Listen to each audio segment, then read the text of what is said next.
Eu não sei mesmo fazer estas. Uma pequena publicidade antes de começarem a ver esta conversa.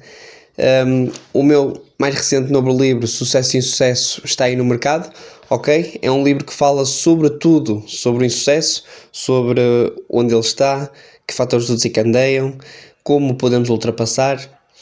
Dizemos muitas vezes que aprendemos muito mais com insucesso do que com sucesso, então foi neste sentido que eu decidi escrever este livro. Para além disso, acredito que quanto mais aprendermos com o insucesso dos outros do que com o nosso, também melhor vai ser para nós. Obrigado a todos, já sabem, o livro está aí disponível no link da descrição do vídeo. Obrigado pela vossa atenção, espero que gostem também desta próxima conversa que vão ouvir. I prefer the sex. I prefer really not to speak. If I speak, I am in big trouble. In big trouble. And I don't want to be in big trouble. Porque sou eu o treinador. E como sou eu o treinador, eu é que sei o que é que faço. Mas isso é você que é treinador, eu não sou treinador. Eu sou um aprendiz treinador.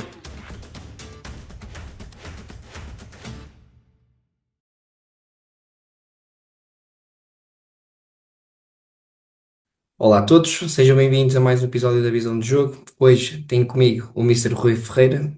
Antes de mais, muito obrigado por ter aceitado o convite. Vamos lá então falar aqui um bocadinho das suas ideias e um bocadinho dos contextos por onde passou. Nada, eu é que agradeço a oportunidade de estar a conversar contigo e contribuir também para aquilo que é a divulgação da vossa página e do vosso trabalho, acima de tudo do vosso trabalho.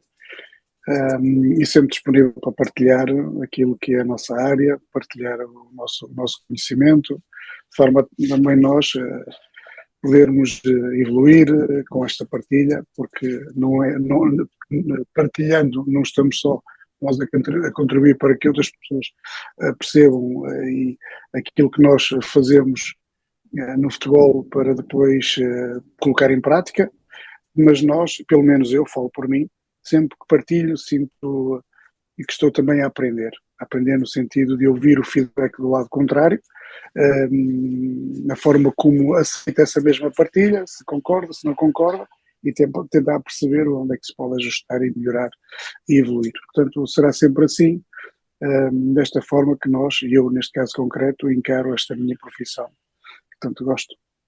Mister, queria começar com uma pergunta já um bocadinho provocativa, se me permitir.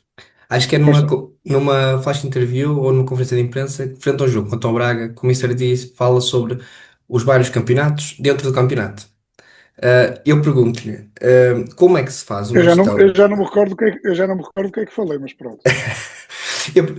Falou no fundo que estavam a jogar num campeonato diferente, não é? Aquela expressão que nós usamos muito como treinadores. Eu pergunto-lhe, como é que se faz a gestão de um campeonato se existem vários campeonatos dentro do campeonato? Olha, começo por repetir que não me lembro do que é que eu falei, mas acreditando naquilo que tu estás-me a dizer, a minha gestão é muito simples. Eu olho para todos os jogos, como se fossem obviamente todos no Claro. mesmo campeonato. Eu não posso, mal de mim enquanto treinador, não mostrar ambição suficiente para competir contra um Braga, contra um Benfica, contra um Porto, contra um Sporting ou contra um Vitória. Não, mal de mim, estando numa equipa de menor dimensão, não incutir essa vontade de vencer na minha equipa. Portanto, tem que existir essa coragem, tem que haver essa crença, e nós, enquanto líderes de grupo, temos que transmitir ao grupo que nós próprios, eu próprio enquanto o treinador deles, que acredito que vamos ganhar. E, portanto, se eu acredito que vamos ganhar, se lhes vou transmitir que temos possibilidades de ganhar, e se lhes mostro o caminho para poder ganhar, e esse mostrar o caminho tem muito a ver com a análise que nós fazemos ao adversário, as fragilidades que o adversário eventualmente possa ter, as forças que o adversário tem e nós temos como combater essas mesmas forças. Portanto, nós analisamos exaustivamente o adversário, treinamos durante a semana para isso e, portanto, estamos sempre na esperança de colocar isso em prática para tentar levar de vencida, independentemente do adversário.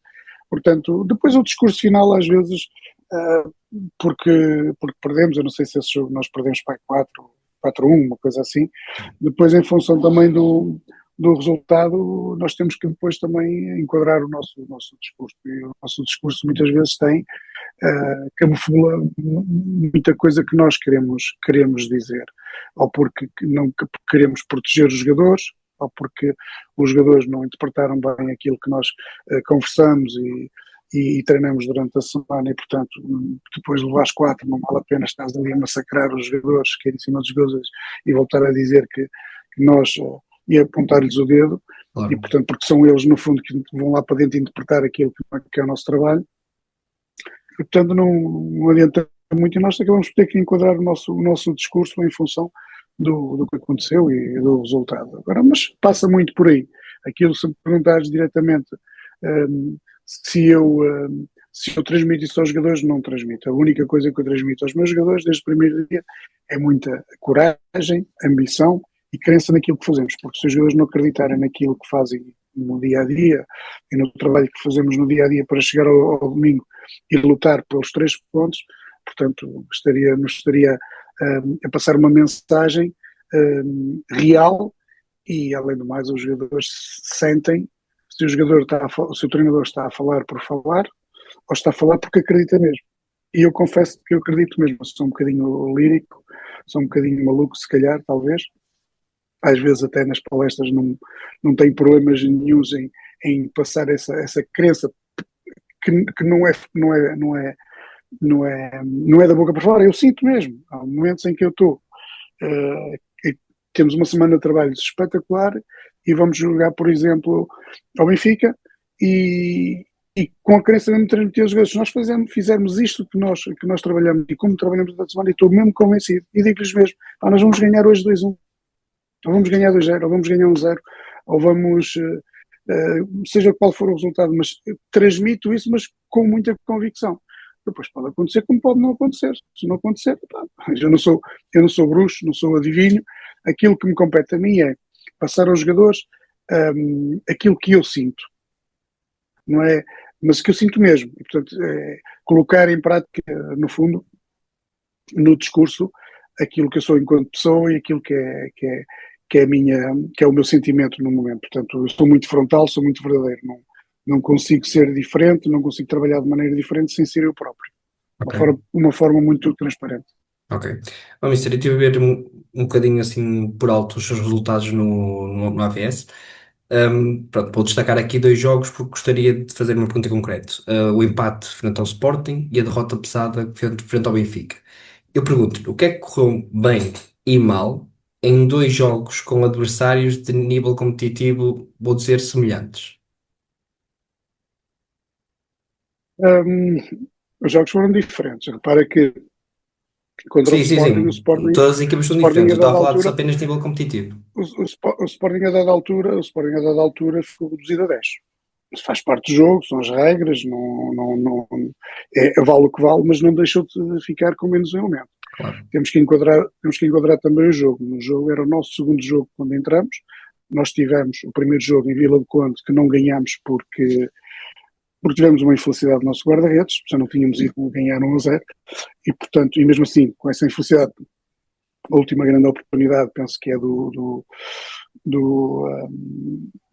nosso extremo direito, agora não vou o nome, que já enfrenta o guarda-redes e acaba por falhar, e portanto havia uma grande possibilidade de nós termos ganho no nosso primeiro jogo.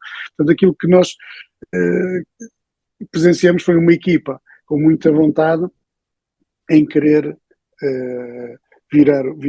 dar o clique, virar o chip e entrar ali numa linha que nós queríamos muito. E, portanto, não podemos deixar de dizer que é o nosso primeiro jogo, e no primeiro jogo, quando se muda um treinador, há sempre uma chicotada psicológica, ponto. E, portanto, mexe sempre com os jogadores querem sempre mostrar e dar o melhor deles para poder mostrar ao novo treinador, e portanto nós acabamos por usufruir isso. Portanto, no fundo, é transportar, quando eu saí, quando entrou agora o treinador, e que foram ao Estrela da Amadora e venceram. Ou seja, porque houve também uma chicotada psicológica, houve essa mudança de chip, portanto há uma vontade enorme dos jogadores quererem ganhar, e isso aconteceu. Portanto, é que nós tínhamos saído na terça-feira, portanto, foi por aí, ainda porque nós ainda tínhamos dado o treino nessa semana. E, portanto, é a tal chicotada psicológica que tem esses efeitos emocionais muito positivos. Depois passamos para a chicotada metodológica e isso vem mais à frente. Agora, eu acho que nós apanhamos esse empate em Vila do Conde foi muito importante para dar continuidade na motivação dos jogadores e no entusiasmo dos jogadores para transportar para o jogo do Sporting. Era a minha convicção, como eu te acabei de dizer ainda há um bocado, Claro. que iríamos ganhar ao Sporting. Portanto, transmitimos isso, trabalhamos para isso. A verdade é que o Sporting entrou muito bem a controlar e a dominar o jogo. A verdade é que na segunda parte nós fizemos ali umas alterações e um ajuste para a segunda parte. Nós entramos num 4-4-2 porque queríamos, lá está, eu dizer aos jogadores que acredito que vamos ganhar, dizer aos jogadores que treinamos durante a semana para pressionar alto, dizer aos jogadores que vamos pressionar alto e que vamos jogar para ganhar, e dei-lhes, não só na comunicação e no treino, mas também dei-lhes um dado para eles perceberem, este gajo é maluco, realmente esse é assim. E coloquei de um jogo para o outro, tirei um médio e coloquei um segundo avançado. E, portanto, jogamos com 2 avançados, frente ao Sporting. A verdade é que o Sporting não estava-nos a dar possibilidades, ajustamos e coloquei mais um médio e voltei à fórmula anterior do jogo com o Rio Ave, apesar de serem jogadores diferentes. Nesse jogo o Rio Ave jogou o Gustavo Assunção frente ao Sporting. Na segunda parte quem entrou foi o miúdo Gustavo Mendonça, saiu o Gerson na altura, e o jogo foi-se transformando. Ou seja, nós começamos a ganhar mais duelos, acabamos por ter mais bola, acabamos por encostar e dar mais competitividade ao Sporting, e num lance de canto há uma agressão e depois acabou por ser expulso o jogador do Sporting. E a partir daí nós fomos superiores até ao final do jogo. Fomos competitivos, marcamos um gol, podíamos ter feito o gol da vitória, mas essencialmente porque fomos mais competitivos, porque também tivemos ali depois a introdução na segunda parte, mais um elemento no meio campo. Estávamos a ter dificuldades nos corredores laterais, porque o Sporting jogava muito à largura, e o Sporting na altura, o Rui, recordo-me que teve que voltar, foi no jogo em que voltou a utilizar os 3 defesas, e portanto automaticamente deu mais largura à equipa, e nós estávamos com dificuldades para combater essa largura. Aquilo que fizemos foi no fundo meter mais um jogador no meio para poder dar um bocadinho de amplitude, um pivô mais fixo, e estes 2 médios interiores saltarem e poderem ajudar nos corredores laterais. Portanto, acabamos por dar mais amplitude à equipa e acabamos por controlar. Mas não nos podemos esquecer que o Sporting tinha menos um jogador.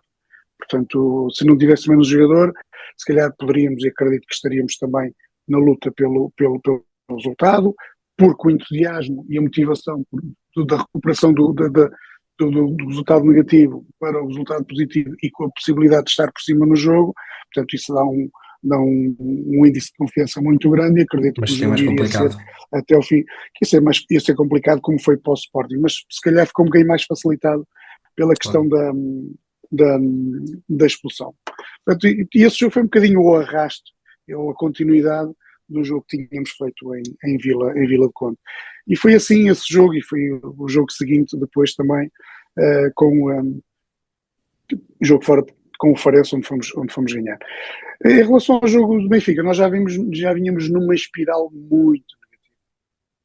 Numa espiral, é tudo diferente. Uma espiral muito negativa, de muita desconfiança. Hoje jogamos com uma linha de 5, amanhã jogamos com uma linha de 4. Hoje joga este central, mas comete uma asneira, volto a insistir no jogador, mas o jogador não me parece que esteja a demonstrar tanta confiança mesmo nos treinos. Vamos trocar, uma Hoje série de faria dilemas. diferente. Hoje faria diferente algo que fez durante a época. Trocaria com alguma regularidade, por exemplo, os membros da linha defensiva, por exemplo. Não faria. Eu pensava, acho que faria de maneira diferente, sem qualquer tipo de problema, faria de maneira diferente. Tenho que dizer que eu cometi erros e portanto tenho que assumir.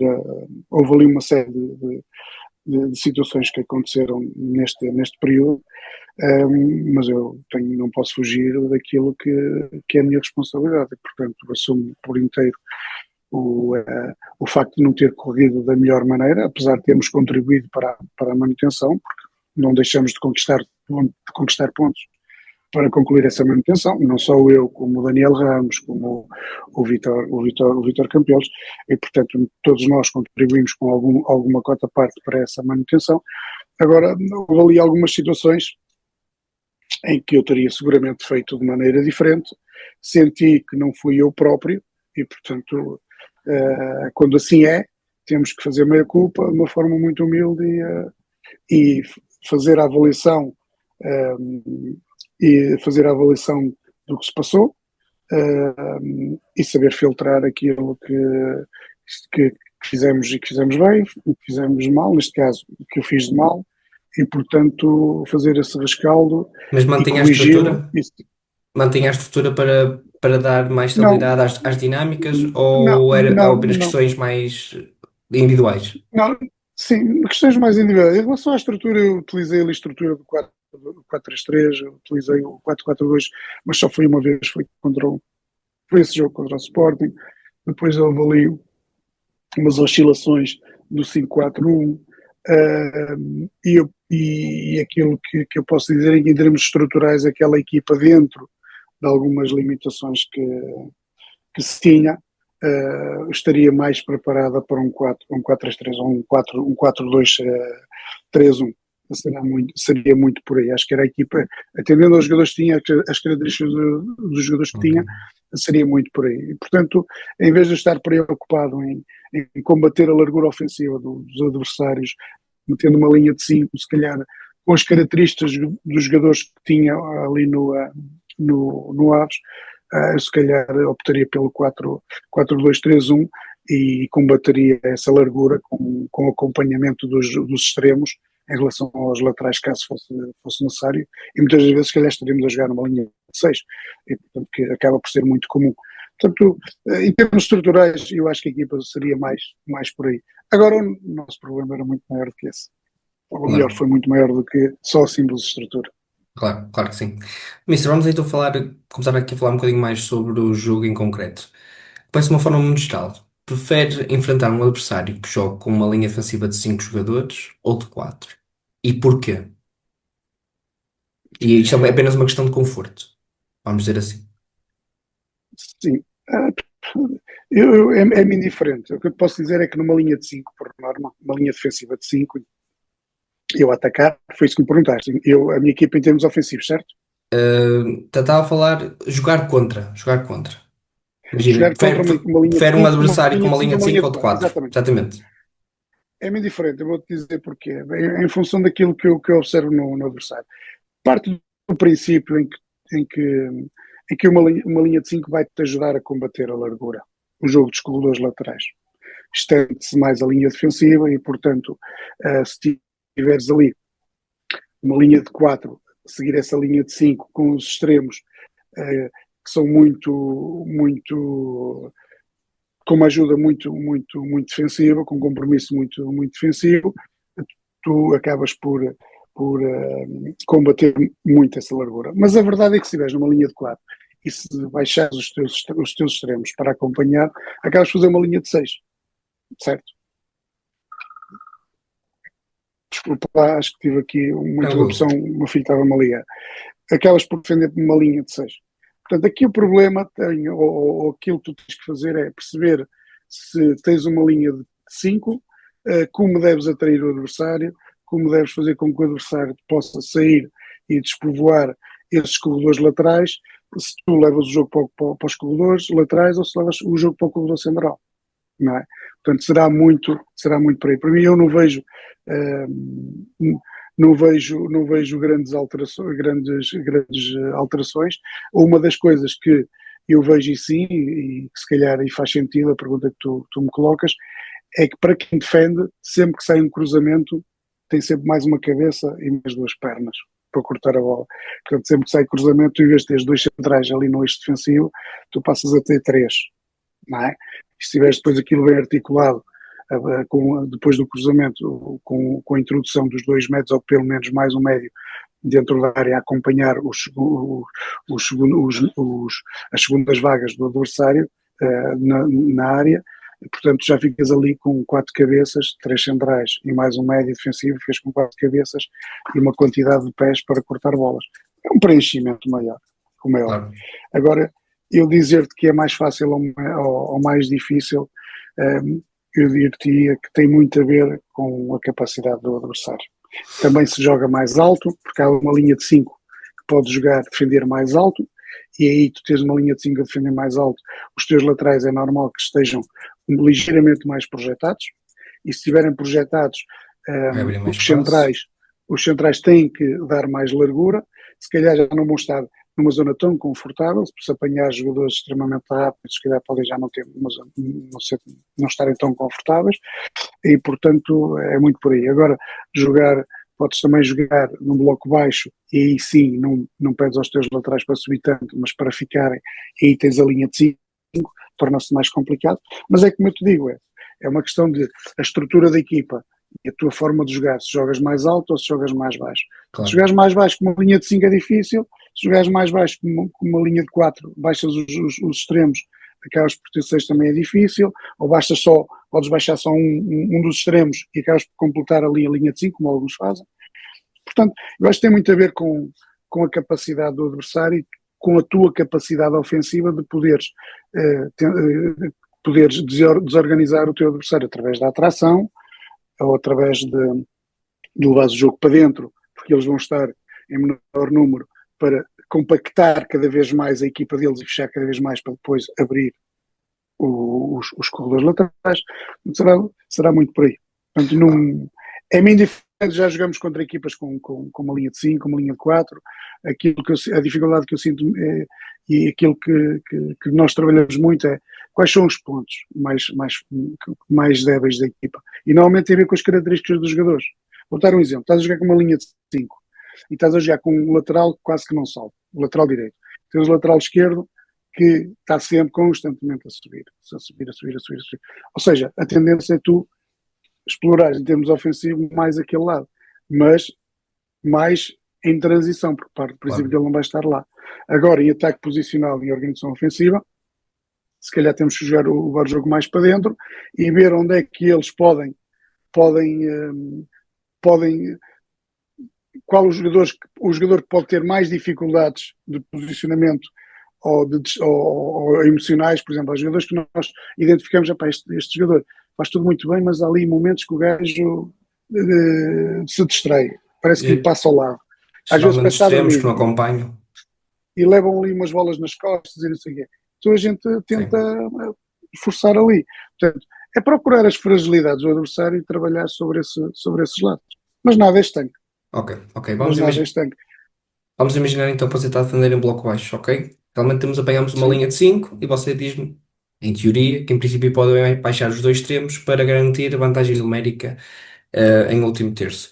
Mas se isso acontecer, não estamos a abrir demasiado espaço para os restantes homens da equipa adversária ter demasiado confortavelmente a bola. Porque estamos a meter 6 jogadores atrás na linha defensiva e de repente ficam apenas 3 médios e um avançado a pressionar os restantes. E não estou a falar por causa da questão de vantagem numérica de um jogador, mas sim devido à quantidade de espaço com que essa equipa fica confortável para jogar e progredir. Até tentar, por exemplo, remates de longa distância, provavelmente vai ter maior facilidade porque vai circular com mais facilidade. Pergunto-lhe até que ponto é que pode ser, por exemplo, não abdica de criar uma vantagem numérica em último terço com a linha defensiva de 6, ou por exemplo, apenas colocar um extremo a baixar e o outro encaixar na linha média, por exemplo, e ficar em vantagem, em igualdade numérica. Não sei se me fiz perceber. Vamos lá ver. Para quem defende, eu não estou a dizer que defendo assim. Sim. Eu coloquei-me, descansas que tu me colocaste em termos ofensivos. É verdade. Agora estás-me segundo eu percebi, parece que me estás a colocar agora em termos defensivos. Sim. Em termos defensivos eu não faço assim. Ok. Portanto, Então como é que faz? dizer como é que, em termos defensivos, muitas das vezes, aquilo que eu gosto mesmo é de estruturar uma equipa com uma linha de 4 e depois ter um pivô número 6 que me possa fazer uma dupla função. Ok. Uma função de meio campo e uma função de central. Em bloco baixo, colocar, baixar esse mesmo pivô defensivo no eixo defensivo de forma a fazer a linha de 5. Automaticamente, eu preferencialmente prefiro ter esta dinâmica e combater a largura através de uma linha defensiva de 5. E Ok. prefiro manter os dois médios no meio e prefiro ter os extremos a pressionar mais alto. Eu posso jogar num 5-2-3 e fizemos muitas vezes, por exemplo, contra equipas de 3. Uma equipa 3 que está em construção, em organização ofensiva, construir com 3. O meu ponta de lança trombar no central do meio, o meu extremo trombar no central da direita, o meu extremo trombar no central da esquerda. Fico dois no meio. E em função de onde estiver a bola, o meu lateral tem que estar extremamente subido para pressionar e a equipa acaba por fazer a respectiva basculação. Muitas das vezes o que é que isto te dá? Estás a combater a largura já com o teu lateral mais subido, porque estás a pressionar o teu extremo lá no central, mano a mano, mas obrigatoriamente a tua linha defensiva tem que fazer basculação. Passas a ter quantas defesas? 4. Exatamente. Passas a ter A 4 contar com defesas. média. A contar com média, ou seja, o central já está como lateral direito, um central mais descaído, o outro central e o lateral esquerdo. Porque o outro lateral que está aqui já está ali a pressionar no lateral com lateral.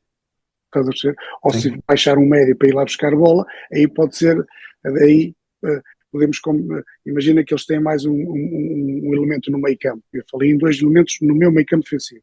Imagina que tem mais um médio. Um médio dá largura e vai buscar a bola no lugar no lateral esquerdo.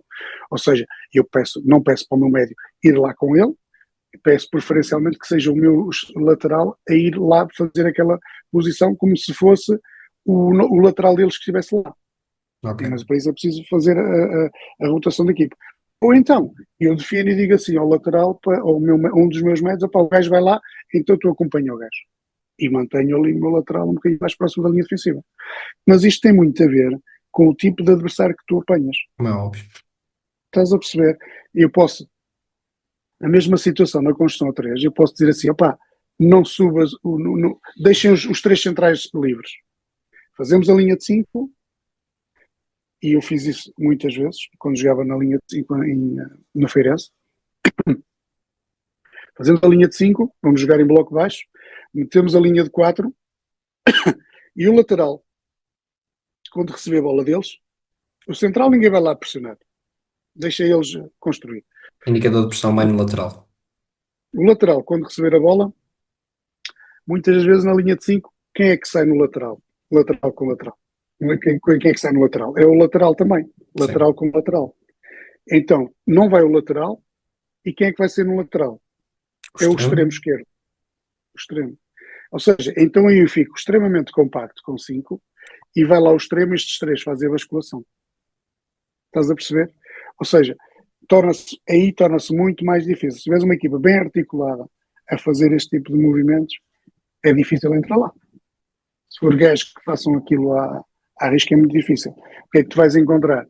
Se calhar a única maneira de tentares provocar ali alguma desordem é movimentos nas costas constantes. Só que não são movimentos longos, São curtos. porque tu vais estar a jogar no bloco baixo. São movimentos curtinhos. Tem que ser passos precisos e movimentos curtinhos através de quem? Normalmente dos avançados, dos extremos e do ponta de lança que faz esses movimentos, ou então de médios que possam vir atrás.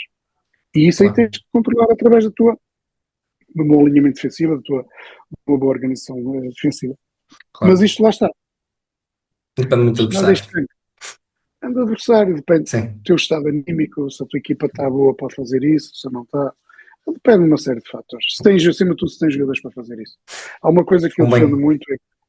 Há uma coisa que eu defendo muito. É que os jogadores devem estar motivados. Para os jogadores isto é motivação. Para os treinadores, para mim, eu olho para os jogadores não só como motivação, mas como ambição de querer mais e melhor.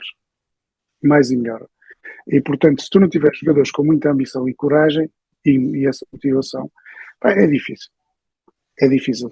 Depende. Tens que ver que tipo de jogadores é que tu tens na tua equipa, no teu contexto. Claro. Eu vou-te ser muito sério. Eu, pessoalmente, a treinar uma equipa de primeira liga que luta para não descer, eu dispenso os jogadores que já tenham jogado nas Arábias, carregados de dinheiro e que venham para ali. Eu dou prioridade muito àquilo que é coragem e ambição.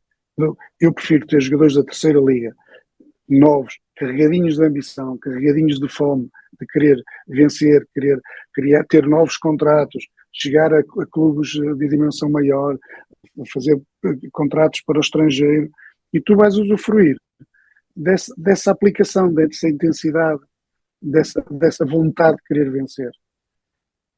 Agora as coisas têm que ser construídas da melhor maneira. Eu tenho que perceber o contexto onde estou inserido para fazer essa mesma construção, não é? Claro. E, O Mister mas falou passa aí. muito por aí.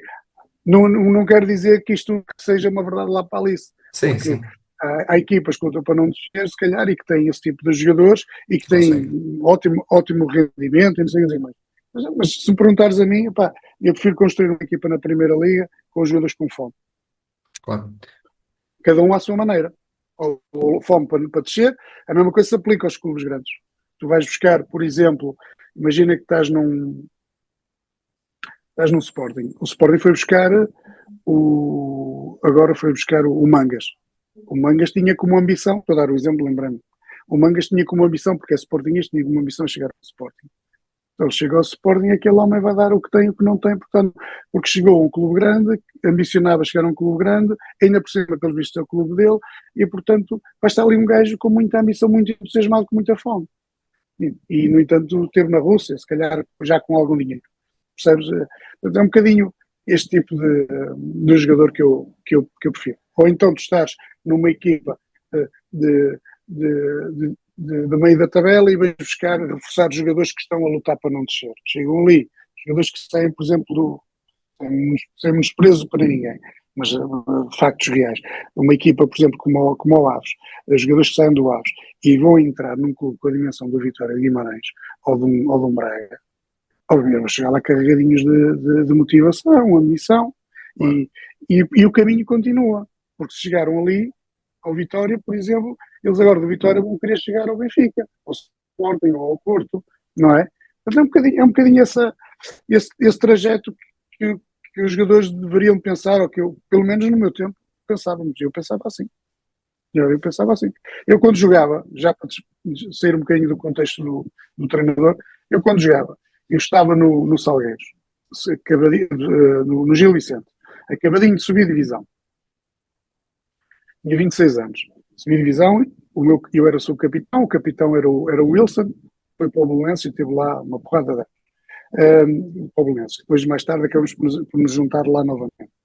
E o Wilson saiu e iria ser o capitão de equipa, no Gil Vicente na Primeira Liga, que fez uma belíssima campanha nesse ano. Mas todos os anos, o Salgueiros vendia jogadores para clubes grandes. Eu acabava o contrato e eu optei por ir para o Salgueiros porque tinha a ambição dentro de mim de querer chegar a um clube grande e, portanto, ali seria uma possibilidade de um trampolim. E, portanto, eu fui ali com esse pensamento, com essa ambição, não é? E, portanto, como eu pensava assim, eu quero acreditar que os jogadores normalmente têm esta mentalidade. E, portanto, é nisso que eu me guio. Ok, Mister. Você falou aí de um aspecto que eu acho que é muito importante. Primeiro, as qualidades individuais de um jogador e, como é óbvio, os fatores muitas vezes motivacionais, de ambição, etc. Eu acho que este é um dos fatores da próxima pergunta que eu lhe vou perguntar, mas de que é que difere, para além do adversário, é que se você decide pressionar em bloco alto um adversário ou se baixa o bloco para tentar procurar as transições? Como é óbvio, depende do adversário, já explicou bem isso, depende das características dos seus jogadores, também tudo totalmente de acordo, do estado anímico da equipa, que também já mencionou, e eu pergunto-lhe de que é que mais pode depender. Pode depender, por exemplo, da qualidade individual dos centrais adversários. Se não tiverem, se calhar vai tentar pressionar alto. Claramente. Perceber o que é que está do outro lado. Por exemplo, imagina que eu identifico que os centrais do outro lado são jogadores lentos. São jogadores lentos, eu tenho que explorar as costas deles constantemente. Eu tenho que meter ali um jogador que me possa, com umas características que me possam estar sempre a fazer movimentos de ruptura, movimentos nas costas deles, movimentos de profundidade. Ou seja, pedir a bola só na profundidade. Se for uma equipa que joga em bloco baixo, eu se calhar já coloco um ponta de lança que me possa permitir fazer um jogo de combinações, um jogo de dominar, ficar com bola, um jogo de de cruzamentos, de corredor exterior, e que possa ser um homem de área que me possa permitir ter finalizações. Portanto, será um bocadinho por aí. Ou seja, avaliar a qualidade individual dos jogadores, e depois os erros que eles podem cometer. Portanto, a qualidade, as características, se são rápidos ou se são lentos. Portanto, eu vou dar um exemplo. Imagina que tens 2 centrais, um é lento e um é rápido. Vai procurar o lado E eu do quero lento, jogar sempre as costas do lento. como é óbvio. Isso é óbvio. É óbvio e é falado e é trabalhado. A questão aqui é que depois os jogadores depois não podem não fazer. Claro. Treinas durante a semana e depois podem não fazer. Portanto, questionas-te assim, mas será que não fomos explícitos? Não, eu acho é que muitas das vezes os jogadores querem fazer só o jogo deles. O jogo de isto está muito assim. Os jogadores querem muito fazer o jogo deles para fazer a valorização deles. E eles esquecem-se que a valorização só aparece depois de teres um bom desempenho, coletivo e chegares ao fim e o teu resultado for positivo. Se o teu resultado for negativo, tu até podes olhar para o jogador, mas não olhas da mesma maneira. Agora, se ganhas, tu já vais dizer, aquele gajo, o gajo é bom. Já olhas de maneira diferente, há uma valorização muito maior. E os treinadores pretendem sempre isso. Repara uma coisa, todos os treinadores, agora está na moda porque o Henrique, do Paris Saint-Germain, Luís Henrique, veio falar da pressão do gajo da frente, como é que ele se chama? Dembélé? Não estou a lembrar. O Dembélé. Pronto, pronto. Agora, só porque ele falou que ele tem que dar a vida na primeira pressão, e as pessoas agora lembraram-se, pois é. Mas os treinadores também aqui em Portugal também pedem isso. A questão é que o Dembélé, em Barcelona, estava mais virado e queria comer mais hambúrgueres e queria fazer o jogo dele, e era mais novo, se calhar. Ali, se calhar, já estava mais maturado, se calhar já ouvia, já tinha mais receptividade a ouvir as indicações do treinador e fazia. E por fazer, tornou-se fundamental a forma como ele defendia, como a equipa defendia. A equipa só defendia daquela maneira e só pode pressionar daquela maneira alta se tiver jogadores que tenham aquela disponibilidade para pressionar. Claro. Agora, o que é que te adianta? Eu posso dizer que no meu método de treino, posso dizer que é das coisas que eu mais faço é pressão alta. Mister, tenho uma pergunta um bocado específica para si. Vamos imaginar que o adversário pressiona homem a homem, ok? Em pontapé de baliza. Eu pergunto-lhe, é diferente a sua fase de construção se for um candidato a subir ou se for uma equipa que está a tentar garantir a manutenção? Sim, a responsabilidade para os dois é muito grande. Garantir a manutenção, cometer um erro, sofrer um gol na primeira fase de construção, ou quereres ser campeão e cometeres o mesmo erro e não conseguires ser campeão, o peso é difícil. Colocaste uma questão partindo do princípio que está a sofrer uma pressão homem a homem, certo? Exatamente. A pressão, normalmente, a construção feita de trás, eu não sou muito apologista disso. Aquilo que nós verificamos foi que o maior número de golos acontece até por essas tentativas de saída de bola, pela forma tão exposta com que tu colocas. O que eu digo aos meus jogadores é que se tiver lá o espaço, e é o portador da bola quem vai decidir, se tiver espaço, ou melhor, se o teu colega estiver sozinho, numa altura em que nós estamos completamente expostos, se estiver sozinho, tu podes lhe dar a bola, mas tens de comunicar para ele saber que está sozinho. A segunda premissa é que, se porventura, não estando com marcação, e eu não quero que se dê bolas para aquela zona com marcação, mas porventura calhar de dar a bola com marcação, aquele jogador que vai receber a bola está de costas e a sofrer pressão tem obrigatoriamente que jogar no apoio frontal. Obrigatoriamente.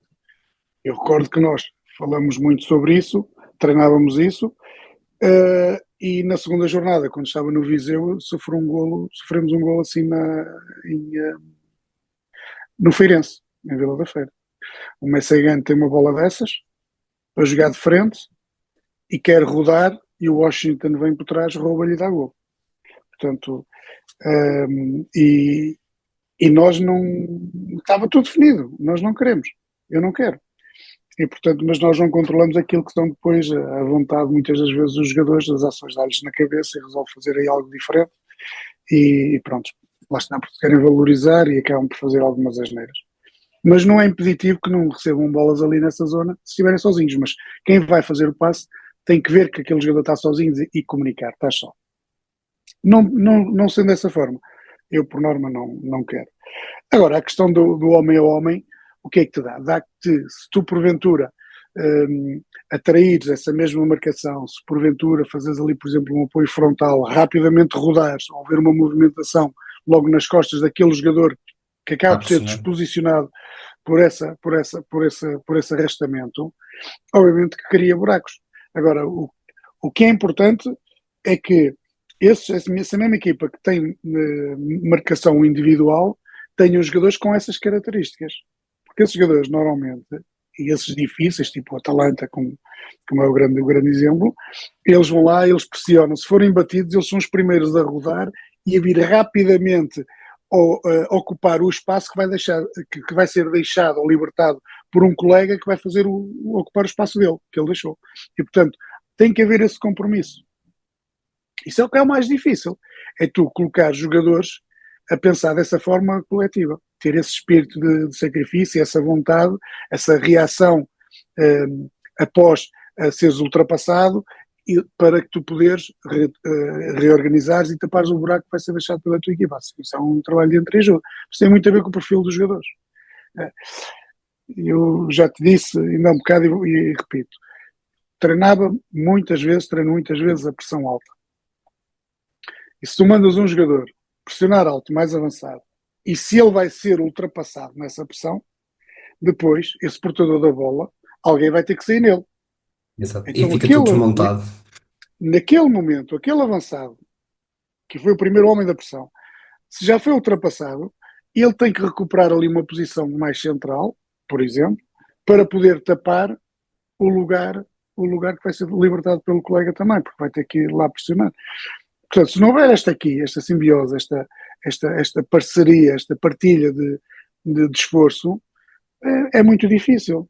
Lá está. Por isso é que voltamos ao sucesso do Paris Saint-Germain, ao sucesso da questão do Dembélé, e o porquê da importância do Dembélé. Agora é importante, porque já não era importante. Sempre foi importante. Todos defendem, a velha máxima, todos defendem e todos atacam. Portanto, senão torna-se difícil, torna-se complicado.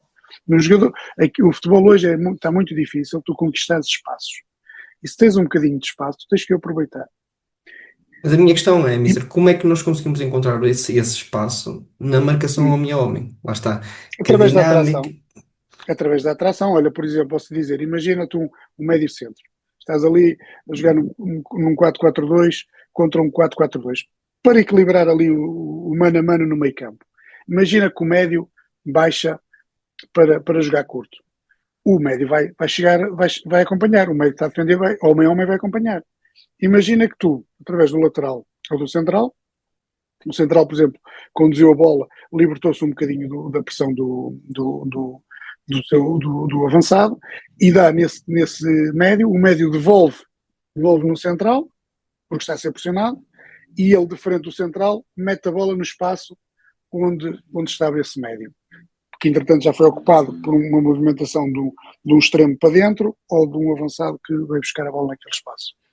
Ou seja, a marcação individual traz coisas positivas, mas traz coisas negativas. Tu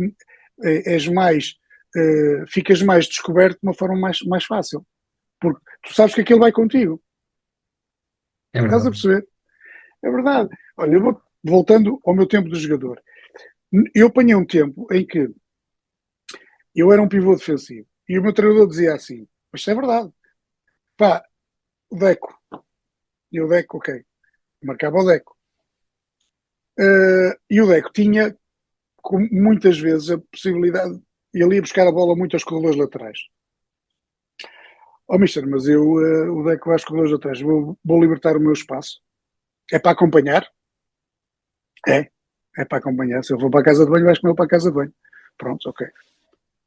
Se o treinador quer assim, eu tenho que fazer isto. Só que eu tinha jogadores inteligentes ao meu lado, que ocupavam o espaço. Pedro Mendes ocupava muito bem o meu espaço. Era um 8, jogava ele a 8 e o Nuno Assis.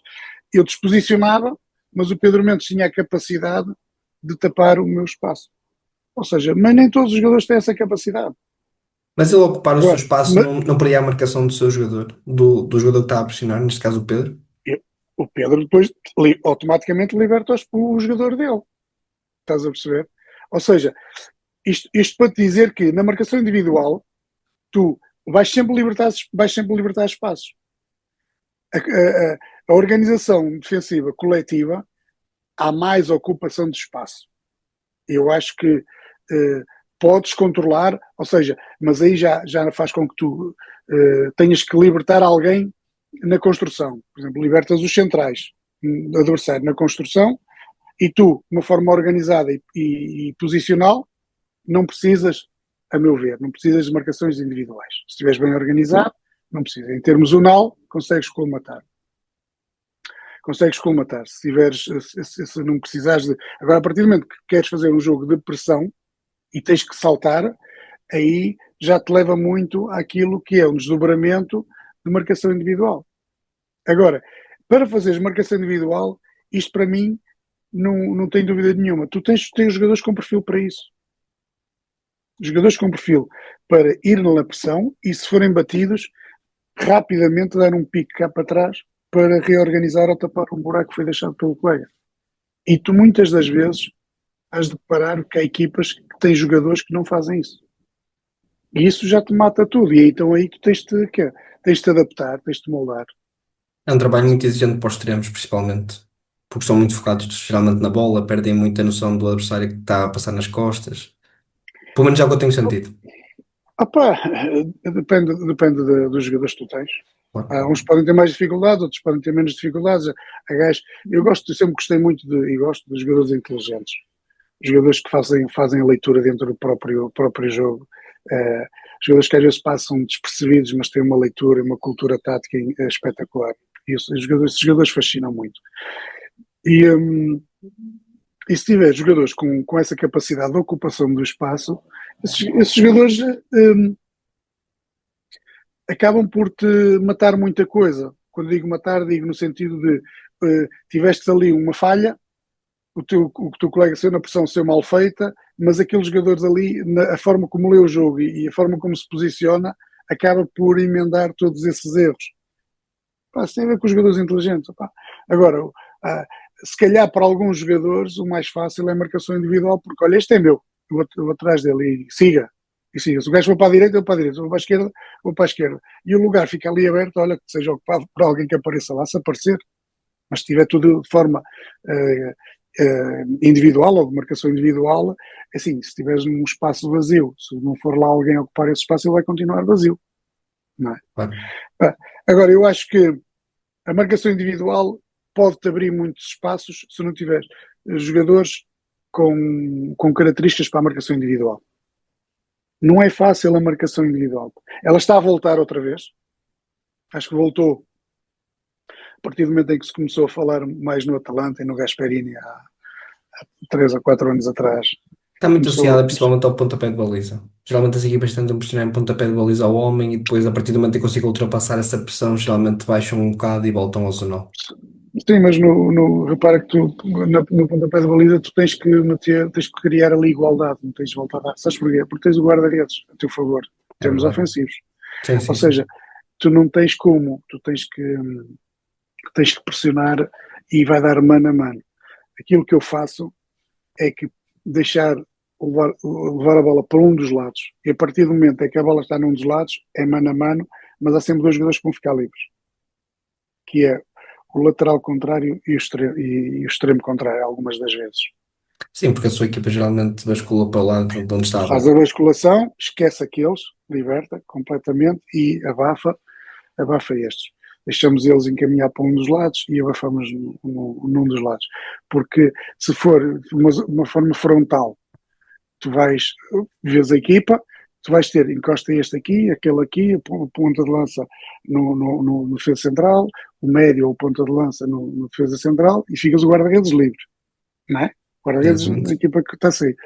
E cá atrás, o que é que tu ficas? Tens que ficar forçosamente mano a mano, independentemente da tua estrutura. Claro.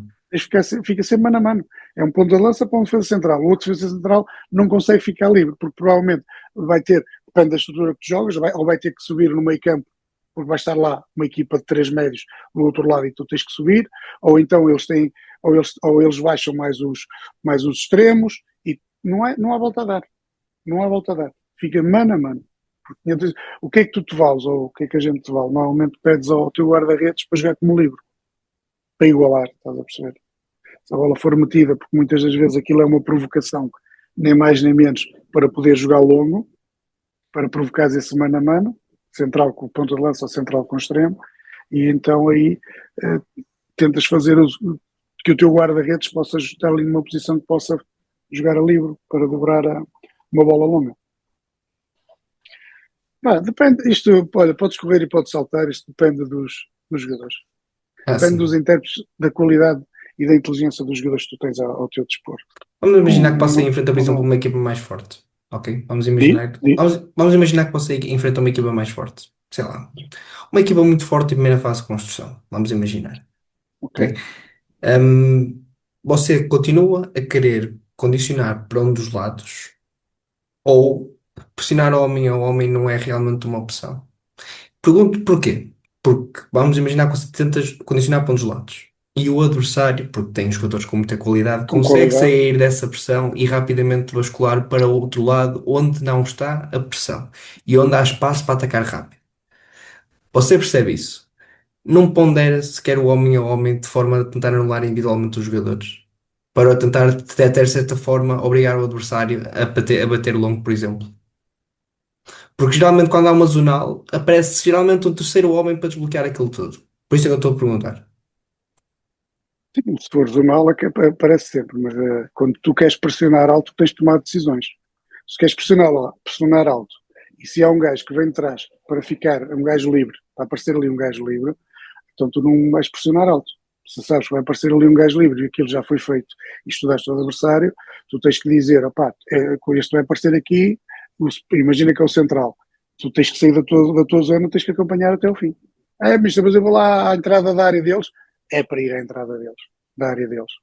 Estás a perceber? Claro. Ou seja, agora, tu dizes assim, mas os gajos querem-me atrair e fazem isto de propósito para jogar uma bola longa, e eu lá atrás vou deixar o meu central com o avançado deles, e o avançado deles é muito rápido, o gajo é um perigo do caralho. Então aí tens de tomar decisões. Já não vou pressionar alto. Ou então tento pressionar com aqueles jogadores, e em vez de ter mano a mano, por exemplo, na frente, deixo só um ponta de lança. E deixo a bola sair, por exemplo, um dos centrais, e o meu ponta de lança faz este movimento Para condicionar para fora. para condicionar para fora. A bola já não volta para o outro central, nem para o guarda-redes, já tens ali 2 jogadores. Mas será Podes que não libertar volta? até. Essa é a minha grande questão, é que geralmente nós Não. podemos fazer isto, mas com o apoio dos médios, nós geralmente conseguimos ligar normalmente no guarda-redes ou no central. Se houver ali uma boa mecânica, é muito difícil. Se houver uma boa mecânica, é muito difícil. Vou dar um exemplo. Imagina, o teu guarda-redes vai jogar a bola para o seu central que está aberto na direita. Ok? Em 4-4-2, ou em 4-3-3, vá. E tu estás também no mesmo 4-3-3. Faz um 4-2 médios mais defensivos, 4-2-3-1. Sim, sim. E os médios não têm com os médios. E o ponta de lança sozinho. Quando nós a fazer este movimento, automaticamente os outros médios vêm fazer a atração, o lateral também baixa, está o extremo, está os médios, este número 10 está aqui por dentro. O extremo do lado contrário Está a aproximar. já não, está ali preocupado se haver uma travessia de bola para o outro central. É ele que vai lá. Estás a perceber? Ou seja, para o outro central. Fica quem é aberto? Fica o lateral direito. Podemos até estar a falar, mas o gajo, o central, tem uma grande capacidade de ir no lateral e o lateral meteu no outro lado, no lateral contrário. Diretamente é muito mais complicado. É difícil, mas eu já fiz. Eu já fiz lateral com lateral. E numa zona intermédia, eu quando jogava com 3, eu fazia isso muito no Torriense. Porque Mas ia 2 laterais com essa. Mas tinha esse dois laterais passo com essa longo, capacidade. ainda por cima é um bocado, geralmente é um bocado mais bombeado, já não dá tempo para chegar lá. Não, não, não era bombeado, era mesmo uma variação de flanco. Eu tinha, eu jogava com três. E o extremo não tinha tempo para chegar lá, o adversário? Não, porque o extremo estava dentro. Ok. O extremo estava dentro. E tinha três lá na frente. Então a linha defensiva deles estava completamente agarrada a esses três, 4-3. Portanto, o meu lateral ficava, nem era extremo, nem estava cá atrás, ficava numa zona intermédia.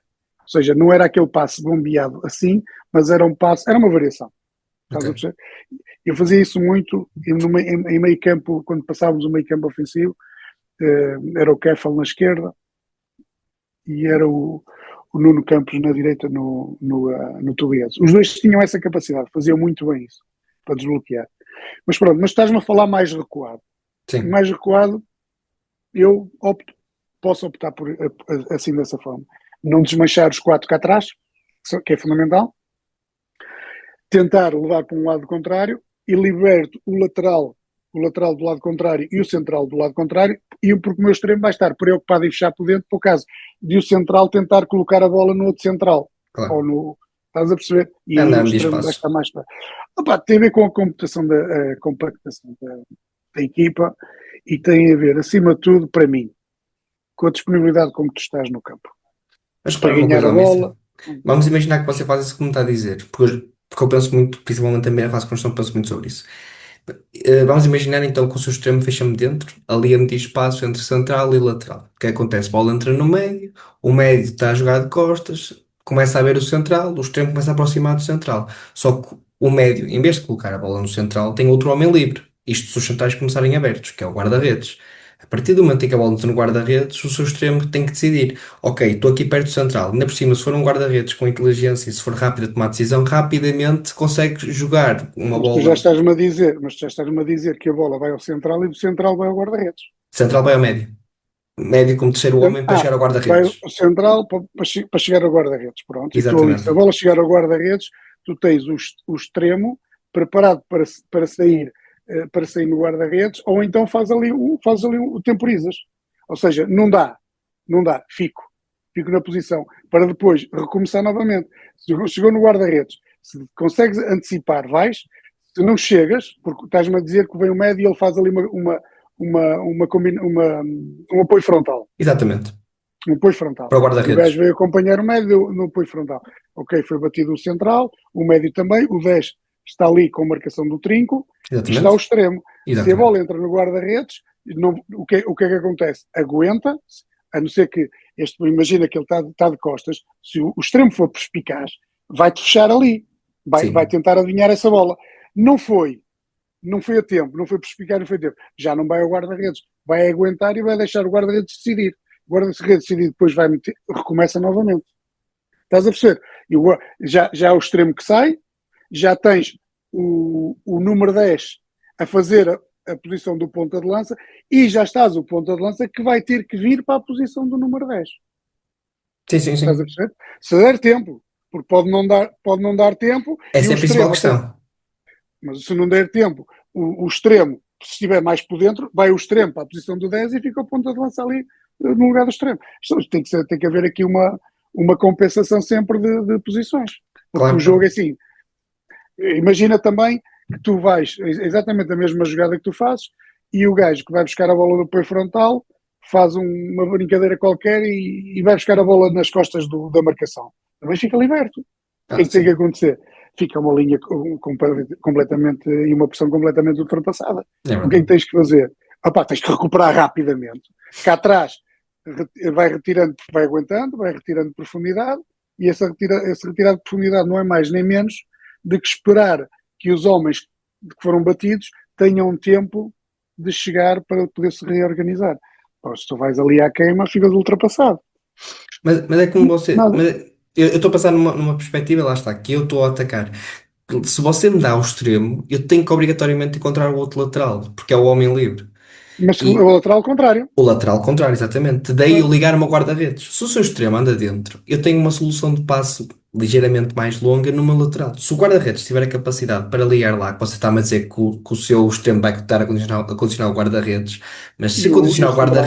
o guarda-redes tem que ter logo outra solução em apoio que tem que ser o outro médio. E esse médio Mas o vai, guarda-redes, olha uma coisa, mas tens que ver os jogadores que tens. E como o é guarda-redes óbvio, vai fazer. eu E o estou-lhe a guarda-redes vai dizer um fazer. Mas contexto sabes o que é espetacular.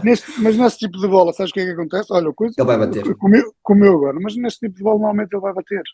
E ele vai bater. Agora, é assim, eh, não quer dizer que as coisas não possam funcionar como tu estás a imaginar na tua cabeça. Eu Não quer sei, dizer que não possam funcionar, é mais obviamente. complicado. Nada é estanque. Agora, é assim, é um risco demasiado grande para ser colocado.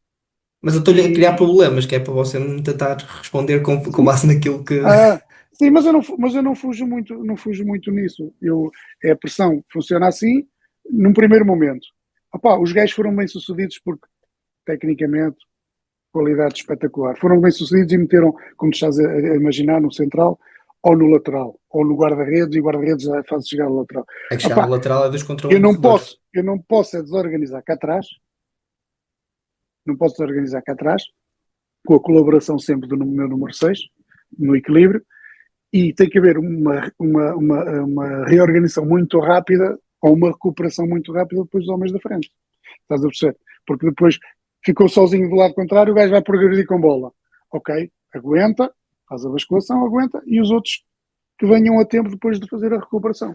Porque isso acontece muito, pode acontecer. E Claro. acontece muitas vezes. Há equipas muito bem sucedidas e pressões muito mal feitas. Até há pressões, te digo mais, há pressões que são bem feitas e mesmo assim são ultrapassadas linhas. Há Por causa da pressões que são bem qualidade feitas dos jogadores. Claro. por causa das qualidades dos jogadores.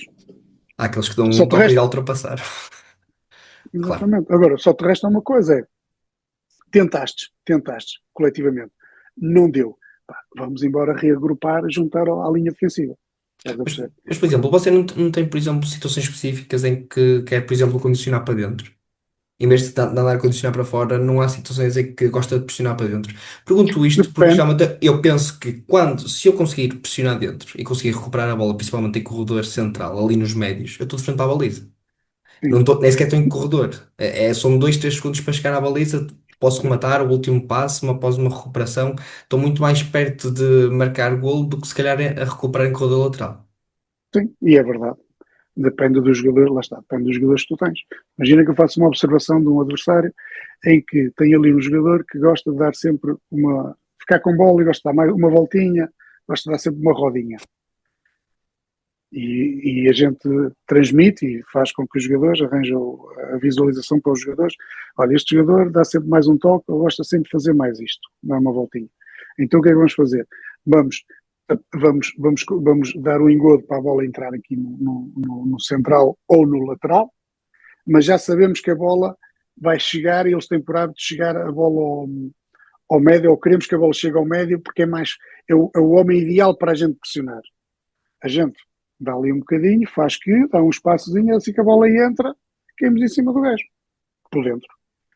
Depende, os timings são sempre dados. Os timings são sempre dados, nós somos, a pessoa às vezes fala em gatilhos e não sei o quê, ou por exemplo, o passo para trás é um momento de pressão, ou um domínio mais assim, mais assado, é um momento de pressão, uma bola que venha no ar e ele está a dominar é um momento de pressão. Certo? Opa, momento de pressão é momento de pressão, é aquilo que a gente aprende nos cursos, mas também pode ser um momento de pressão adicionado àquilo que é a tua estratégia de jogo. Ou seja, eu quero que a bola, vou fazer com que a bola, na primeira fase de construção, entre no médio, porque o gajo costuma inventar pesado, ou até ter dificuldades em receber a bola de costas. Vamos só dar aquela opção ao adversário. E eles metem a bola no gajo e a gente, pumba, pressionamos logo aquele gajo. Dá ali um bocadinho mais distante, não colado inicialmente, ou um ou dois, independentemente do como for feito ou Claro. estudado, para tu ires por um lado e ires por outro. Ter a possibilidade de mais possibilidades. Roubas a bola. É exatamente como estás a dizer. A equipa está mais exposta e para fazer de frontal à baliza para fazeres o gol. Pá, depende. É como eu te digo, não, para mim, eu olho desta forma. Para mim, nada é estanque. Tem tudo a ver com a capacidade dos jogadores que tu tens ao dispor, se podem fazer isto ou se não podem fazer isto. Mas tem equipa, tem jogadores inteligentes para fazer isto, saber levar e quando ele der naquele gajo eu vumba, e tem jogadores solidários então para marcar individual. Depende dos jogadores que tu tens à tua disposição. Das coisas que a gente mais fala no futebol é a adaptação ao contexto. Verdade. E isso é uma grande verdade. Adaptação ao contexto. Isso é uma grande verdade. Eu sou um gajo que eu gosto muito da linha 3. Gosto muito da linha 3 porque joguei numa linha 3 que tivemos sucesso numa equipa de 2004 do Vitória. Tivemos um quarto lugar e tivemos sucesso. Mas lá está, nós tínhamos jogadores para aquilo. Houve ali uma transformação e aquilo foi, não sei se foi, era o Inácio na altura, e eu desfrutei daquilo e acreditei naquela estrutura. E acredito naquela estrutura. Se tiveres jogadores adequados àquela estrutura, para mim é o melhor sistema.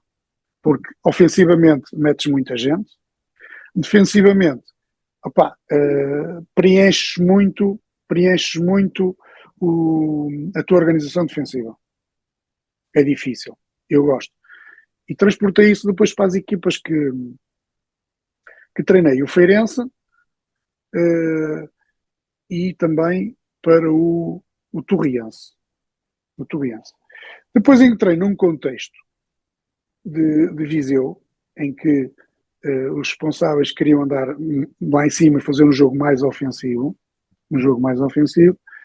e eu senti a necessidade de partir para a marcação individual, a partir da frente, e bater centrais pontas de lança com centrais, etc. E trabalhávamos muito o 4-4-2. Basicamente é um 4-2-4.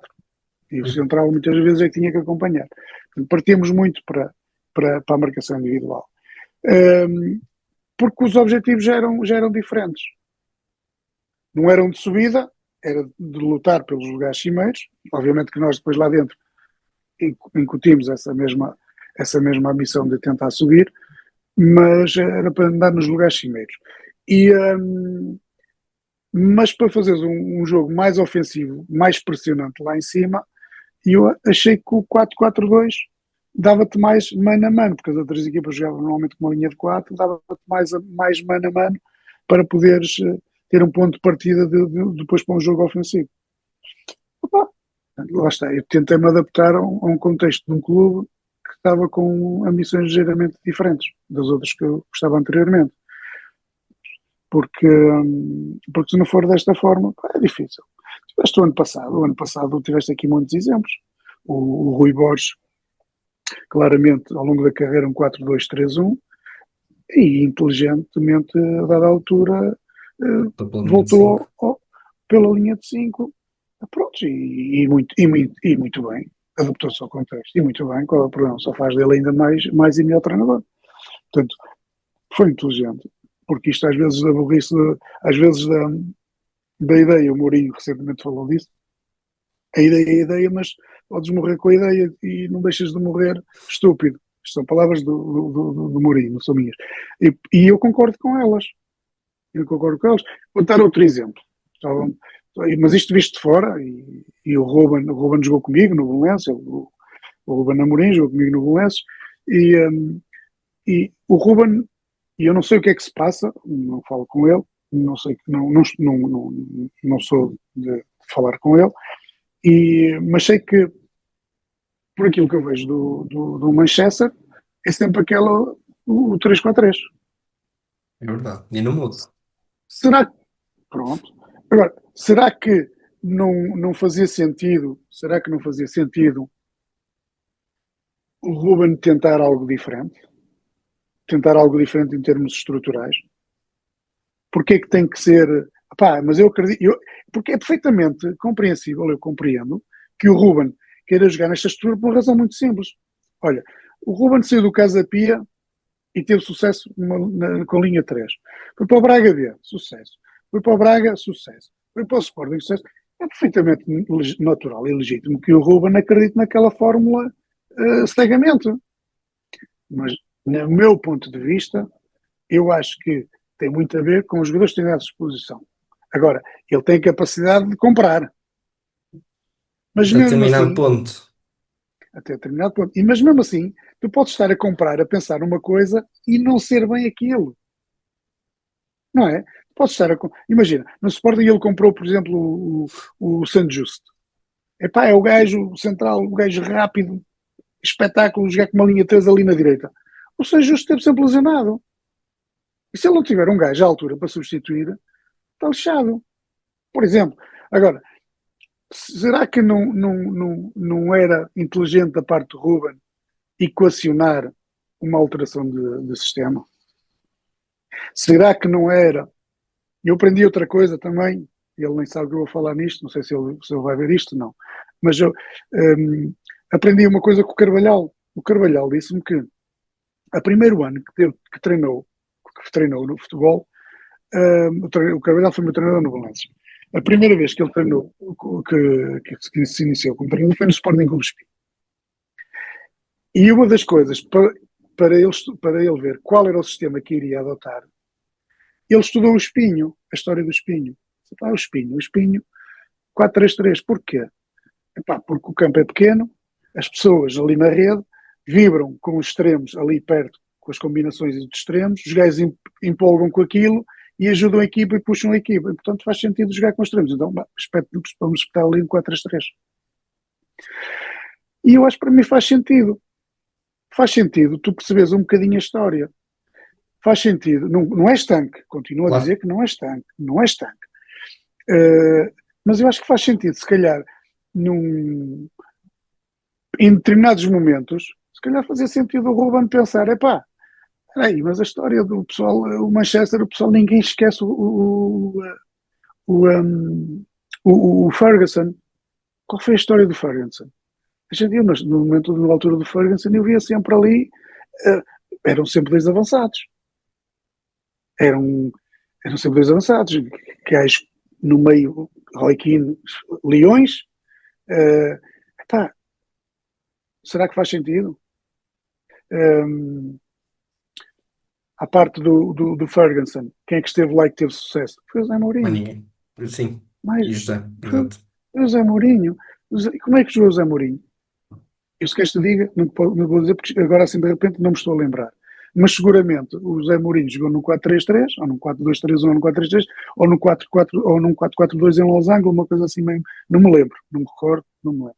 Mas não jogou numa linha de 5. Ou seja, ele está a levar para ali uma coisa completamente nova. E as pessoas, e se não tiveres resultados, pois não vai haver aceitação da parte dos fãs, eles vão querer, vai acabar. Ou seja, então tu morres com a tua ideia. Vamos experimentar, não é? Eu sou Perceber se há apologista espaço ou disto. não. Perceber se há espaço ou não. Porque alguns treinadores às vezes não experimentam, porque acham que estão a fragilizar. Se eu agora mudar, eu vou transmitir que não acredito, eu próprio não acredito naquilo que eu estou a fazer. É verdade. E eles podem interpretar isso como uma fragilidade. Eu acho que não. Eu é na boa, sem stress nenhum. Não acho que quanto mais as coisas são como são.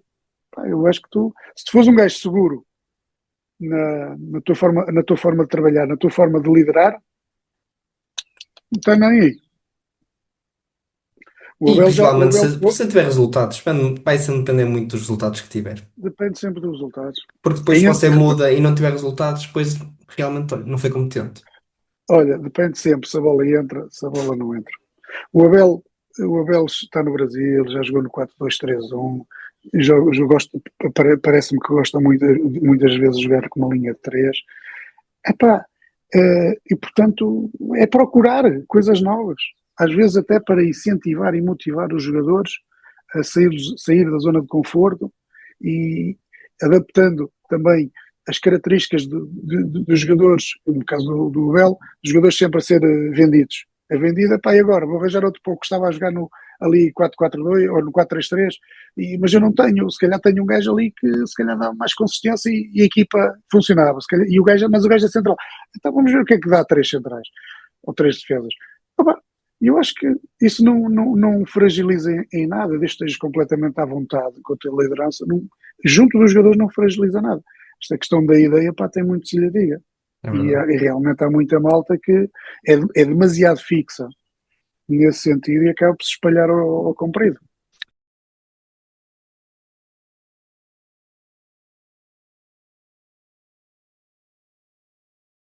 Mister, chegamos então àquela parte da conversa em que eu lhe pergunto se você prefere uma coisa ou outra e você tenta-me responder da forma mais simplificada possível. Ora, primeira liga para manter ou segunda liga para subir? Primeira liga para manter, porque quero continuar no radar da primeira liga. Em termos, não desvalorizando a segunda liga para subir, como é óbvio, que é Ok. sempre muito motivador, mas quero continuar na primeira liga e, portanto, a resposta vai nesse sentido.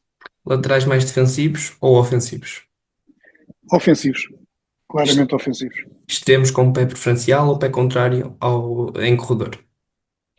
Indiferente, quero é verticalidade, procura pela baliza dos extremos rápidos e, e na procura do golo. Pode ser por dentro com o pé esquerdo e dar na baliza, ou então procurar ganhar vantagem nas costas e sacar cruzamentos.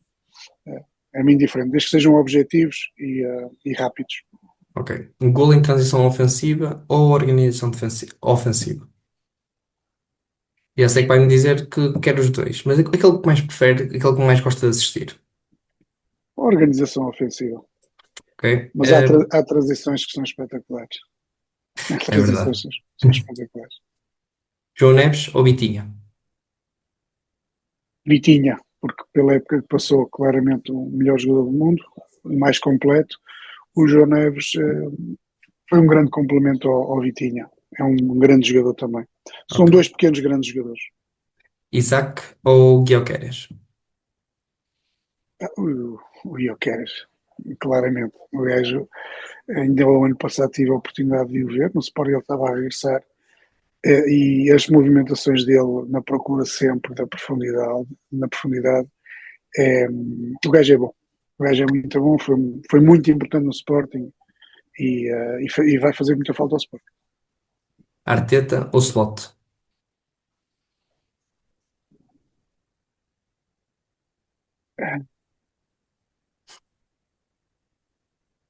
Plot. Para Vou-te acabar. dizer por uma razão muito. Sim, mas fala, se calhar a pergunta pode ir nesse sentido. Ok. Guardiola ou Luís Henrique? A pergunta vai ir nesse sentido. Eu queria meter aí outro, se for possível. Claramente o Klopp, o Jürgen Klopp.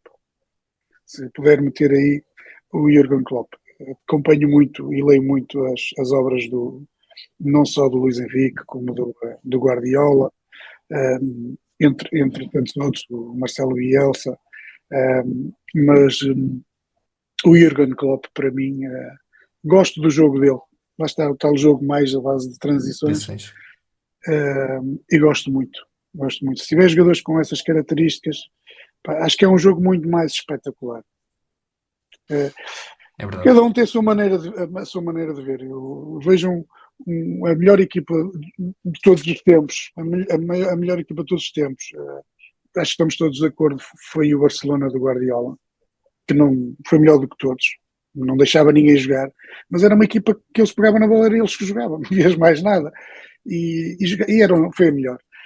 Agora, para mim, enquanto espectador, eu gosto de ver uma equipa que ataque, mas também gosto de perceber como é que essa equipa que ataca também defende. Como é que está, como é que reage à perda de bola. O Guardiola fazia isso no Barcelona, ou como se reorganiza, ou como defende em dificuldade em bloco baixo, se é organizada, não é?